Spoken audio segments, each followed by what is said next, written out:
Nous n'avons pas exploré l'intégralité des modules. Nous aurions pu continuer à regarder l'ensemble du panel natif fourni par Joomla au niveau des modules. Donc on n'a pas vu par exemple l'article en rapport. L'article en rapport, c'est un module qui est très intéressant, qui permet d'associer l'article en cours de visualisation avec des mots-clés qui correspondent à tous les articles que vous avez qui pourraient être en relation avec lui. Donc en même temps que vous affichez un article, ça peut vous afficher la liste des articles connexes. Donc un peu comme Amazon fait, les clients qui ont aimé ce site aiment bien aussi celui-là. Donc en gros, là, ça met en relation les mots-clés d'un article que vous êtes en train de consulter avec d'autres articles. Donc ça peut avoir son intérêt.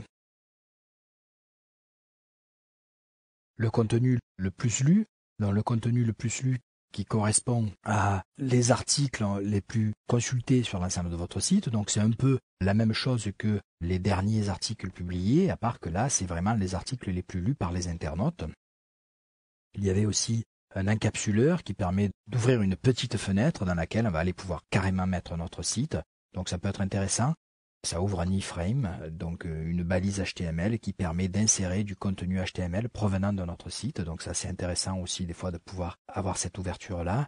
La possibilité d'afficher une petite fenêtre qui va aller piocher dans un dossier avec des images au hasard. Donc vous pouvez avoir une fenêtre et continuellement venir rafraîchir l'écran avec une nouvelle vue d'un endroit. Donc ça peut être intéressant aussi.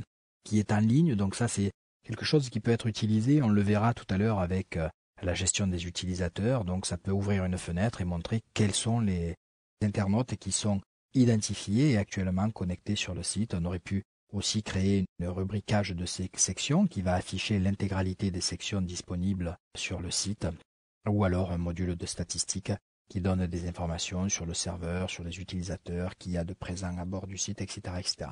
Voilà, donc ça ce sont pour les modules. Pardon, j'avais pas vu un petit menu caché dessous. Donc le flash d'information qui est très intéressant dans le sens où c'est un petit module, une fenêtre qui va venir afficher au hasard une série d'actualités qui passent. Alors vous pouvez en afficher de une à plusieurs, à 4 ou 5.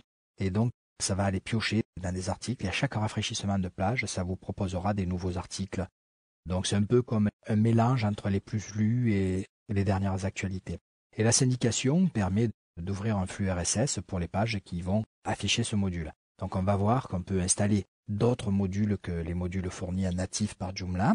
Donc on va en explorer quelques-uns comme ça aussi. Et on verra justement un module particulier de syndication qui peut être intéressant. Voilà, donc le chapitre sur les modules est terminé. On va passer maintenant au chapitre sur la gestion des utilisateurs.